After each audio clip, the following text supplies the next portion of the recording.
Mams, Assalamualaikum warahmatullahi wabarakatuh. Selamat datang kembali di Tofi Family bersama saya Farah. Nah, kali ini pembahasan kita akan melanjutkan pembahasan yang di part 1, yaitu bagaimana caranya mengajarkan anak untuk bisa menirukan bicara. Oke, sebelumnya jangan lupa subscribe, like, comment, and share Tofi Family.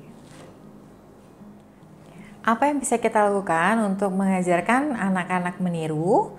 Nah, ini adalah beberapa trik cara mengajarkan anak meniru. Nah, yang pertama adalah kita bisa menggunakan puzzle atau gambar-gambar yang bisa Moms ambil dari browsing internet. Ya, Moms mau ambil binatang kah? Moms mau ambil ekspresi wajah kah? Moms mau ambil anggota tubuh? Ya, terserah. Untuk diajarkan kepada anak-anak. Nah, tapi usahakan flashcard yang digunakan adalah flashcard tanpa adanya tulisan. Nah, ini kan kosong nih, tidak ada tulisan, huruf. Nah, seperti itu. Jadi, memang gambarnya saja. Kenapa?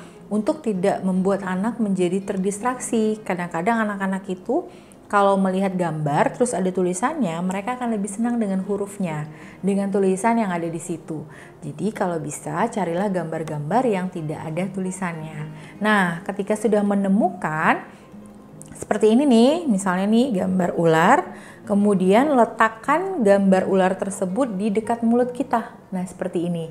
Nah, kemudian sebutkan apa yang ingin kita tirukan. Jadi misalnya nih, kalau misalnya dia belum bisa untuk mengucapkan kata, maka kita mulai saja dari huruf vokalnya. Nah, seperti ini adalah ular, maka kita harus menekankan huruf U-nya. Ular. Ular. Jadi kalau misalnya anak hanya bisa menyebutkan U-nya saja, tetap apresiasi karena artinya dia sudah mulai memahami konsep meniru.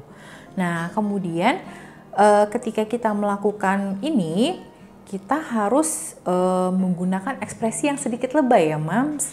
Mimik yang lebay itu penting. Kenapa? Supaya anak itu jadi tertarik, senang ketika kita ajarkan untuk berbicara. Nah, ini misalnya kalau Mams mau tadi selain dari binatang, bisa gunakan ekspresi wajah juga. Nah, seperti ini. Jadi misalnya kalau kita mau minta anak untuk menirukan ekspresi, maka kita bisa membuat hal yang sama. Nah, seperti itu ya. Jadi nggak apa-apa kalau misalnya sedikit lebay atau agak aneh gitu. Kenapa? Karena yang kita cari adalah kesenangan anak ini. Bagaimana dia bisa tertarik ketika melihat apa yang kita lakukan dan menirukannya.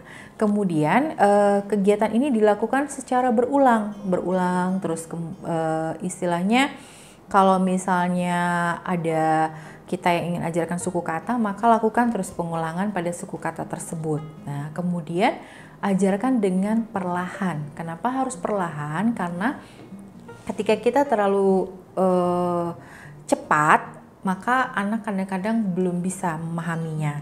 Atau seperti tadi yang saya katakan dari awal, kalau meniru itu ada yang lebih lama dan ada yang cepat. Jadi kalau seandainya kita terburu-buru, anak pun jadi ikut terburu-buru untuk menirukan kita dan kadang-kadang kata-katanya itu jadi tidak jelas. Jadi lebih baik kita secara perlahan supaya kita lebih dapat apa yang diucapkan anak itu tersebut anak dengan lebih jelas. Kemudian trik yang lain adalah memberikan sentuhan pada area wajahnya. Jadi misalnya tuh banyak anak-anak yang kalau kita ingin minta dia untuk meniru, terkadang dia tidak ada ketertarikan. Nah, jadi tidak apa-apa kalau misalnya kita memberikan sentuhan sedikit di wajahnya. Jadi misalnya seperti ini, ketika kita mau mengenalkan kata donat, nah seperti ini. Nah, apabila dia tidak ada, hanya memperlihatkan wajah yang bingung atau diam, maka kita bisa membuat sedikit gerakan atau sentuhan di wajahnya seperti ini. Donat. Nah, atau sentuhan di sini agar dia mencoba untuk menggerakkan wajahnya. Nah, seperti itu. Kemudian stimulasi taktil-taktil yang ada di lengan dan di mulut. Kenapa ini penting? Karena kondisinya adalah anak-anak ini untuk aware terhadap apa yang harus dilakukan itu kadang-kadang masih minim ketika dia belum bisa untuk meniru. Maka kita berikan sentuhan, kita berikan stimulasi di taktil, misalnya ketika lengan, misalnya dia memegang benda-benda yang agak ada teksturnya. Kemudian ketika di mulut kita berikan misalnya remah-remah roti, atau misalnya seperti permen-permen yang rasanya asam atau madu seperti itu. Jadi ada pergerakan-pergerakan yang kita berikan maksudnya kita memberikan stimulasi ini agar anak melakukan pergerakan-pergerakan di area mulutnya. Nah seperti itu. Kemudian boleh untuk mengarahkan anak untuk melihat kita, tetap arahkan kepalanya tetapi secara perlahan ya Mams, jangan dipaksakan. Jadi misalnya nih, ini kepala anak misalnya masih goyang sana, goyang sini. Nah seperti itu boleh kita gerakan dia seperti ini, tapi hanya perlahan. Tidak boleh kadang-kadang kita tuh suka yang coba tirukan mama, tirukan. Tidak ya Mams, pelan-pelan aja. Kenapa? Karena ketika ada paksaan, ketika ada tekanan dari sini, bisa jadi anak itu semakin tidak nyaman dan merasa ini bukan sesuatu hal yang menyenangkan. Jadi perhatikan juga hal tersebut, oke? Nah berikutnya apalagi nih triknya, gerakan bibir anak membentuk huruf atau kata yang ingin kita ajarkan. Jadi misalnya kalau misalnya kita mau ngajarin huruf U, maka buatlah mimik atau gerakan mulut yang benar-benar sesuai ya Mams. Jadi misalnya ular, nah seperti itu. Atau misalnya bola, nah kayak gitu. Jadi gerakan-gerakan mulut itu penting. Kenapa? Supaya anak lebih terlatih untuk mengucapkan, dan trik ini juga cukup manjur sih untuk membuat anak lebih ekspresif seperti itu. Kemudian apalagi ya? Nah tips yang terakhir adalah kita harus konsisten dalam menggunakan suara-suara. Kenapa? Karena kalau misalnya kita tidak menggunakan suara-suara kayak tadi hewan atau kendaraan atau suara-suara yang ada di lingkungan tuh kadang-kadang anak-anak tuh jadi lebih sulit gitu. Jadi untuk hal-hal yang pertama sekali dikenalkan ke anak itu adalah suara-suara yang sering dia dengar. Kemudian tirukan jika anak bersuara apapun itu dengan inisiasi giliran berbicara. Jadi ketika kita sudah menirukan, maka tunggulah anak menirukan kembali, atau berikan pengulangan tapi tidak dengan menekan. Jadi misalnya coba bilang mama, mama, ayo bilang mama. Nah seperti itu tidak baik ya Mams. Jadi emang sebaiknya itu yang tepat adalah tetap menunggu giliran dia untuk menirukan kita, dan tetap mengapresiasi kemampuan anak.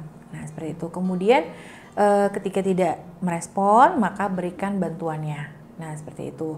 Kemudian yang terakhir adalah yang kayak tadi saya bilang, adalah gunakan media-media seperti flashcard atau puzzle. Nah itu tips-tips yang untuk mengajarkan anak meniru. Oke.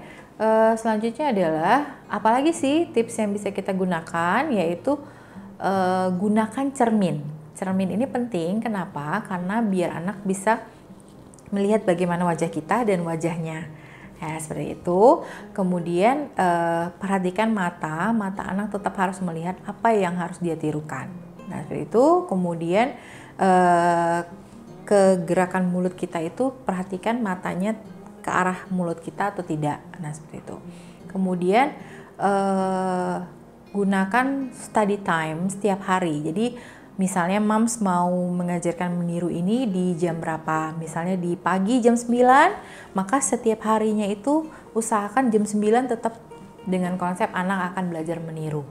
Nah, seperti itu. Kemudian catatlah progres-progres anak. Jadi kenapa penting? Karena kita tahu dari 1 minggu ini ke minggu berikutnya, ada nggak progres kenaikannya. Nah, kemudian setelah berminggu kita akan mulai dengan berbulan, apakah ada progresnya, untuk kita tingkatkan lagi pemahamannya. Jadi setelah meniru maka harus bisa menamai. Nah, kemudian bagaimana dia membuat sebuah kalimat. Nah, seperti itu. Kemudian yang perlu kita perhatikan lagi adalah kita tetap harus menstimulasi segala sistem sensori yang ada di anak. Kenapa penting? Karena ini adalah dasar-dasar bagaimana anak lebih aware, bagaimana anak lebih bisa memahami apa yang terjadi di lingkungannya, karena input-input tersebut masuk melalui sensor-sensor tubuhnya. Jadi misalnya dia mendapatkan input suara, dia harus bagaimana merespon input suara tersebut dengan tepat. Ketika dia mendapatkan input di bagian otot dan sendinya, apa yang harus dia lakukan supaya dia lebih aware terhadap yang terjadi di lingkungan dia. Kemudian apabila dia mendapatkan input secara sentuhan, apa yang harus dia lakukan dengan sentuhan tersebut. Bagaimana caranya dia memahami tekstur-tekstur atau benda-benda yang ada di sekitar dia atau yang dia pegang. Nah, seperti itu. Kemudian selanjutnya ya Mams, nah ini adalah selain tadi benda-benda yang saya bilang yaitu flashcard, puzzle, Mams bisa menggunakan mainan-mainan, kemudian boneka, terus mikrofon. Ya sekarang kan udah banyak tuh mikrofon yang bisa seperti mengeluarkan suaranya atau anak-anak berbicara di mikrofon tersebut. Kemudian bisa menggunakan boneka-boneka tangan, lagu-lagu anak, alat musik. Banyak hal sih sebenarnya yang kita bisa pakai untuk anak ini lebih bisa cepat untuk belajar meniru. Dan ingat, pahami dulu bagaimana tips and triknya tadi. Oke. Yang terakhir adalah kasus-kasus yang biasanya kita temui ya dari kasus-kasus dari milestone bahasa ini dan yang berhubungan dengan meniru, yaitu usia 2-3 tahun itu biasanya diminta untuk menirukan mata pada hari ini misalnya. Nah, kita coba lagi berikutnya, dia nggak bisa. Atau misalnya nih hari ini kita bilang, kita misalnya contohkan ya, coba tunjuk mana ular. Nah, dia bisa. Oke, coba ditanyakan apa ini, dia bisa mengucapkan ular. Tetapi ketika kita minta mengulanginya, dia tidak bisa. Nah, seperti itu. Secara spontan kah? Secara besoknya kita misalnya coba atau lain waktu dia udah nggak bisa. Nah, itu di usia 2-3 tahun ya Mams. Berikutnya adalah usia 2-3 tahun itu belum bisa bicara. Nah, itu juga sering kita temui. Paham ketika diperintah, misalnya ambil ini, ambil itu, gitu, tapi belum ada kata yang keluar atau kata yang berarti sama sekali, atau dia bisa tetapi hanya satu kata. Jadi misalnya usia 2-3 tahun dia sudah bisa mengucapkan satu kata, misalnya hanya mama atau hanya nenek, tetapi bisa memahami perintah. Nah, seperti itu. Atau kita bisa juga temui itu kasusnya di usia sudah 2-3 tahun tuh udah bisa bicara secara spontan, tapi jika diminta untuk berbicara dan mengikuti kita bicara, dia tidak mau. Nah, itu juga salah satu kasus ya Mams. Kemudian kita lagi temui di usia 2-3 tahun berbicara tapi hanya di akhir kata. Nah, jadi Mams-Mams di sini bisa menjadi patokan lagi ya, saya bikin kesimpulannya bahwa meniru ini di usia 13 sampai dengan 18 bulan. Kemudian Mams harus bisa ibaratnya mencari titik permasalahannya ketika di usia 1,5 tahun kemampuan meniru ini belum muncul di anak. Nah, dan melihat lagi bahwa di usia 2-3 tahun kasus-kasus yang sering ditemui ketika anak belum bisa untuk memahami meniru, menyebabkan perkembangan bahasanya mengalami masalahnya tuh ada di situ. Jadi kayak kurang bisa untuk menirukan bicara, diminta untuk mengulangi kata yang sama sulit. Nah, seperti itu. Oke. Jadi hal yang tadi itu sudah saya simpulkan bagaimana tips and trick menirukan bicara pada anak. Oke, kalau ada hal-hal yang ingin ditanyakan boleh di komen. Kalau misalnya ingin bahasan materi berikutnya boleh juga di komen. Oke, sekian dari sharing saya kali ini. Terima kasih. Sampai ketemu lagi di Tofi Family. Jangan lupa subscribe, like, comment, and share Tofi Family. Dah. Assalamualaikum.